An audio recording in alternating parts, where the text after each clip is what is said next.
Break के बाद आगे बढ़ते हैं। हम बात कर रहे हैं एमआईएम की, यानी कि उस पार्टी की जिसने हैदराबाद में इस वक्त आतंक फैला रखा है।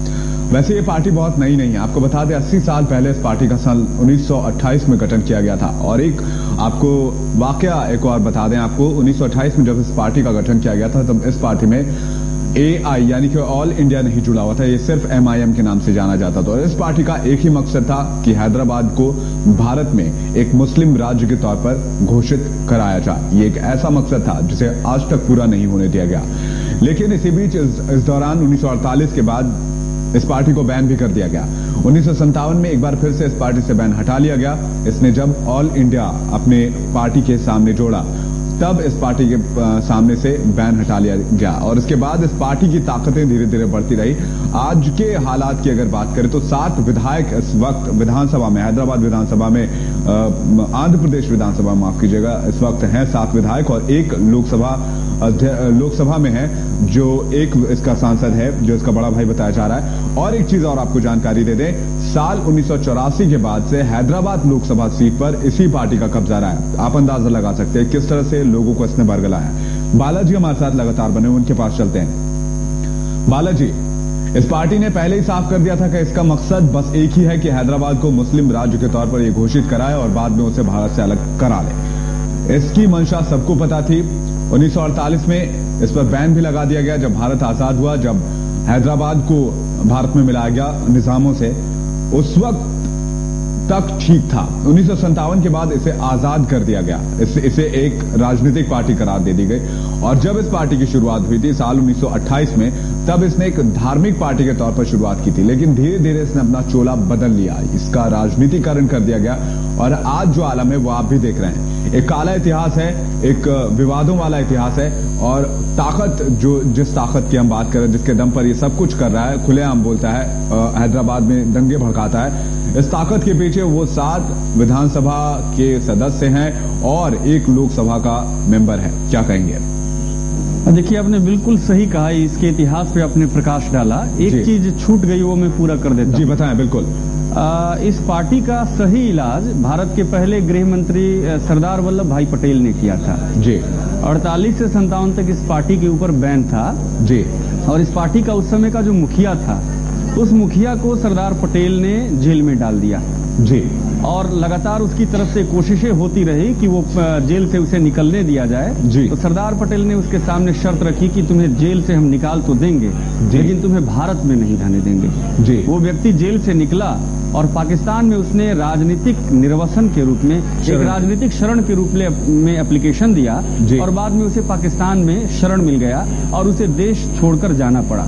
जी। सरदार पटेल अब तो गृह मंत्री नहीं है, लेकिन उनकी याद आज के इस दौर में बहुत आती है, क्योंकि जिस तरह से उन्होंने फिरका परस्तों को उनके ऊपर अंकुश लगाया था। जी। और जिस तरह से देश टुकड़े टुकड़े में बट रहा था आजादी के बाद, 741 रियासतों में जी उन्होंने देश को एकीकृत किया था। जी। और हैदराबाद के जो निजाम हैं, जो हैदराबाद को पाकिस्तान में मिलाना चाहते थे, जी, उनका जिस तरह से सरदार पटेल ने इलाज किया था, जी, आज वैसे ही इलाज की जरूरत अकबरुद्दीन ओवैसी और ऐसे ही फिरका परस्त लोगों को है। जी। लेकिन आज बड़े दुख की बात है, बड़ी विडंबना है कि सरदार पटेल जैसी सोच वाले न तो व्यक्ति हैं, कांग्रेस खुद, जिसके वो नेता थे सरदार पटेल, कांग्रेस खुद उनके सिद्धांतों को नहीं मानने को तैयार नहीं, बिल्कुल मानने को तैयार नहीं, और तुष्टीकरण की नीति पे उतर आई है। तो ऐसे में ऐसे ओवैसी तो पैदा होंगे ही। हरि सिंह फोन पे बोल रहे थे कि इसको कानून का डर नहीं है। कानून का डर इस व्यक्ति को क्यों होगा? मैं आपको कुछ उदाहरण देना चाहता हूँ। जी, यही सवाल मैंने भी किया था बालाजी। कानून का डर कैसे होगा? 7 सदस्य हैं विधानसभा में, एक लोकसभा में है, कानून का खौफ कैसे आएगा? सदस्य का ज्यादा होना ये कोई बड़ी बात नहीं है। बड़ी बड़ी पार्टियों के उससे भी ज्यादा विधानसभा में सदस्य हैं। जी। लेकिन उनको कानून का डर है, संविधान में आस्था है। इसको डर क्यों नहीं है? कारण आप सुन लीजिए। जी बताएं। पटनचेरू पुलिस स्टेशन में 2005 में इसके खिलाफ FIR नंबर 130 में मामला दर्ज हुआ। जी। धारा लगाए गए 147, 153A, जो धारा इस मामले में भी लगा है, 353, 290, 295A, 186, 341, 504, 506, ये सब IPC की धाराएं। इसके अलावा क्रिमिनल लॉ अमेंडमेंट एक्ट का सेक्शन 7 के अंतर्गत धाराएं लगाई गई। सारे नॉन अवेलेबल हैं, कॉग्निजेबल हैं। उसके खिलाफ अरेस्ट वारंट हुआ, कोर्ट का आदेश हुआ कि इसे गिरफ्तार किया जाए, लेकिन आज तक ये गिरफ्तार नहीं किया जा सका। कितनी बड़ी विडंबना है जी। तो ऐसे में इन अपराधियों का मनोबल बढ़ेगा कि नहीं बढ़ेगा? बिल्कुल बिल्कुल, इसी कारण इनका मनोबल बढ़ा हुआ है। चार मीनार में 2006 में FIR दर्ज हुआ, पंजा गुट्टा में 2007 में FIR दर्ज हुआ IPC की धारा के अंतर्गत, लेकिन आज तक इसे गिरफ्तार करने की हिम्मत पुलिस को नहीं हुई थी। सुदर्शन न्यूज की मुहिम के बाद देश भर में जो मीडिया में बवंडर उठा जी, और सरकार के ऊपर एक तरह का दबाव पड़ा तो आज इस बार इसकी गिरफ्तारी हुई है। लेकिन सिर्फ गिरफ्तारी में भी एक सॉफ्ट हैंडलिंग की जा रही है, इसके खिलाफ सख्त से सख्त कार्रवाई हो। और इसने कोर्ट की जो अवमानना की, कोर्ट में पेश नहीं हुआ, कई मामले कि मैंने सिर्फ 3 आपको एग्जांपल दिए, इसके अलावा और कई मामले हैं इसके खिलाफ। आज तक इसके खिलाफ वारंट को एग्जीक्यूट नहीं करा सकी वहां की पुलिस, न तो सरकार में कमिटमेंट दिखा, न पुलिस वो काम करा सकी। तो ऐसे में इन अपराधियों का जो मनोबल वो बढ़ना तय है और जरूरत है। जो पहले से कानून बने हुए, इनके खिलाफ कोई नए कानून की आवश्यकता नहीं है जी। पहले से जो कानून बने हुए उनके खिलाफ उनका कड़ाई से पालन किया जाए और इस व्यक्ति को समझाया जाए कि कानून ये होता है जी। तुम विधानसभा में चुन लिए गए हो, जनता ने तुम्हें चुना है, ये अच्छी बात है जी। विधानसभा में जो जनता का बहुमत है उसका लोकतंत्र में सम्मान होना चाहिए, लेकिन उसका मतलब ये नहीं कि संविधान और कानून का तुम मखौल उड़ा दो और उसका तुम मजाक बना के रख दो जी। बालाजी, ये बात हमने जो बातचीत की अभी, हमने जो तर्क दिए, हमने जो तथ्य यहाँ पर रखे, उससे एक बात तो तय हो गई कि जैसे जैसे समय बदला, वोट की राजनीति बनती गई, नेता भी मौका परस्त होते चले गए और कहीं ना कहीं देश से अब वोट की वजह से या सत्ता की लालच में देश की संप्रभुता, एकता से समझौता करने का वक्त भी आ गया। यही वजह है कि ये आराम से घूमता रहा और सरकार की शय से मिलती रही। ये तमाम चीजें मानने लायक बातें हैं।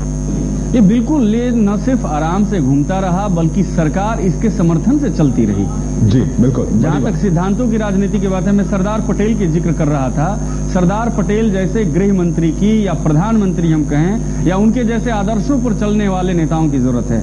आज देश भर में सरदार पटेल के आदर्श पे चलने वाले सिर्फ 5 नेता पैदा हो जाएं, 5 नेता हो जाएं और उनके अनुसार अगर राजनीति हो तो देश का आज भी कायाकल्प हो जाएगा, काया पलट हो जाएगा। ओवैसी जैसे जो देशद्रोही हैं वो दुम दबा के देश छोड़कर भागते नजर आएंगे जी। इसकी ये मजाल नहीं थी। मैंने आपको बताया कि MIM का जो संस्थापक था जी, उस समय MIM हुआ करता था।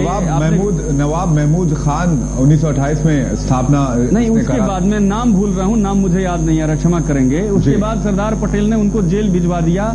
9 साल तक वो जेल में रहे और बराबर वो गिड़गिड़ाते रहे कि जेल से निकाला जाए। पटेल ने कहा कि देश में तुम्हें रहने का तभी अधिकार मिलेगा जब तुम देश में तुम्हें रहने का कोई अधिकार नहीं है क्योंकि तुम देशद्रोही हो। एक और जेल से तब निकाला जाएगा जब तुम देश को छोड़ोगे जी। एक और सवाल बालाजी, इच्छा शक्ति की कमी क्यों हो गई? आखिरकार कहाँ खो दिया आज के राजनेता ने उस इच्छा शक्ति को, जो इच्छा शक्ति उस समय हुआ करती थी जब सरदार वल्लभ भाई पटेल ने ये काम कर दिखाया था जिसका हर कोई मुरीद हो गया था। और आज उसी सरदार वल्लभ भाई पटेल को हर देशवासी, हर राष्ट्रभक्त तलाश रहा है। आज के नेताओं में कहाँ कमजोर पड़ गए आज के नेता, किस मामले में?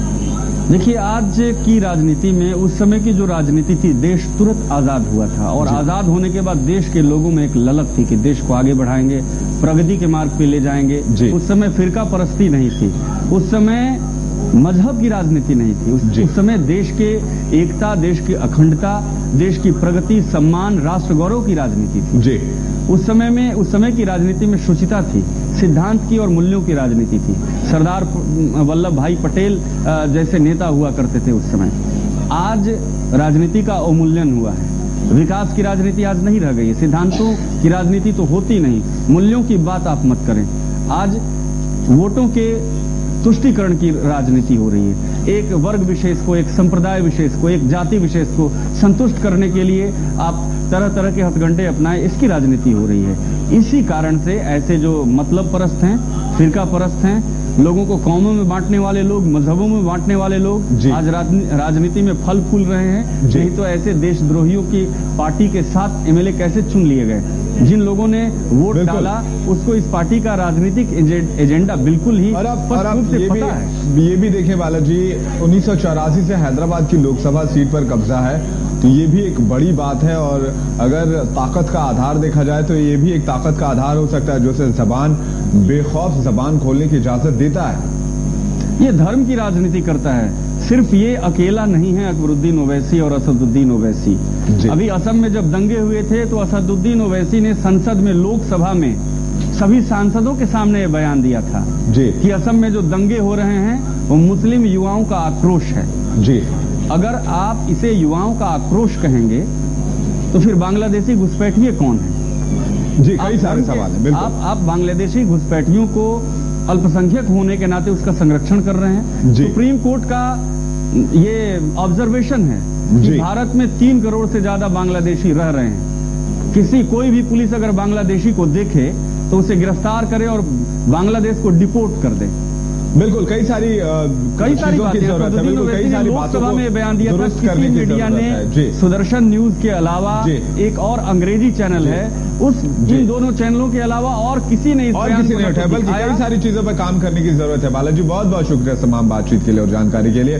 तो कई सारी चीजों की जरूरत है और एक चीज की जरूरत है जिसे आज हर राष्ट्रभक्त आज याद कर रहा है, और उस शख्स का नाम है वल्लभ भाई पटेल, जो उस दौर के गृह मंत्री हुआ करते थे और जिन्होंने एमआईएम को वो रास्ता दिखाया था जो आज दिखाए जाने की जरूरत है। देखना यहां पर दिलचस्प होगा कि आज सरकार क्या फैसला करती है और आगे किस तरह से इसकी रणनीति को कुचलती है। खास पेशकश फिलहाल इतना ही। नमस्कार।